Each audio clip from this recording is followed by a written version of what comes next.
Vanzglobni reumatizam predstavlja grupu oboljenja mekih tkiva, odnosno vanzglobnih struktura sistema za kretanje. Ono što je karakteristično za ovu grupu oboljenja su bol i ukočenost koji dovode pacijenta u ordinaciju. Taj bol može biti lokalizovan i akutni ili difuzan i hronični.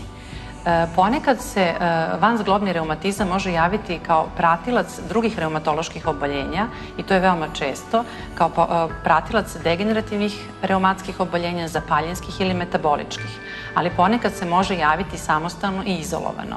Etiologija je najčešće nepoznata, ali vrlo često doprinose trauma, ponavljanje mikrotraume, zatim prinudni položaj tela, vlaga, povećan psihički stres i ponovljene određene fizičke radnje. Možemo da kažemo da akutni ili lokalizovan bol se može svrstati u nekoliko grupa. To su pre svega oboljenja enteza, odnosno entezopatije ili entenzitisi. To su upale pripoja mišića za kost, zatim upale tetiva i tetivnih ovojnica, odnosno tendinitisi ili tenosinovitisi.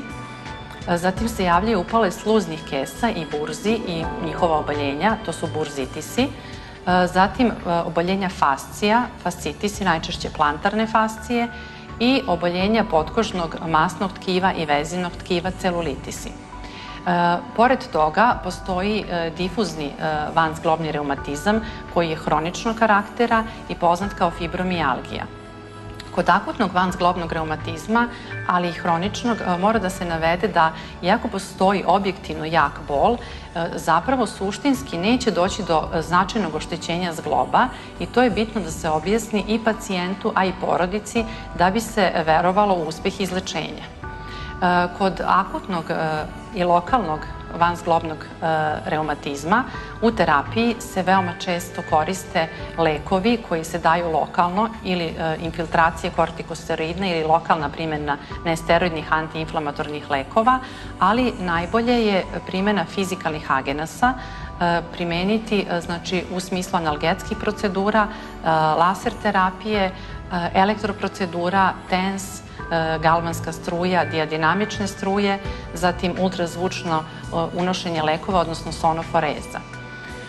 U dijagnostici zapravo, pored kliničkog pregleda, najčešće je eventualno potrebna dopunska dijagnostika ultrazvučnim pregledom, dok rentgenski snimak najčešće nije potreban, kao ni laboratorijske analize, koje se ponekad koriste samo da se isključe druga oboljenja. Kod difuznog vanzglobnog reumatizma, koje se zove fibromijalgija, najčešće je kod žena u periodu između 25.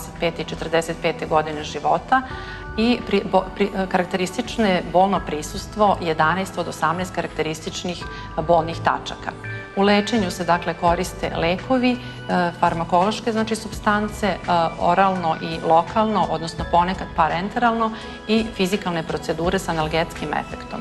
Ono što je veoma značajno, to su vežbe istezanja i jačanja muskulature, kao što su pilates, plivanje, vežbe sa opterećenjem, ali i adekvatan odmor od određene fizičke aktivnosti ili neadekvatnog fizičkog napora.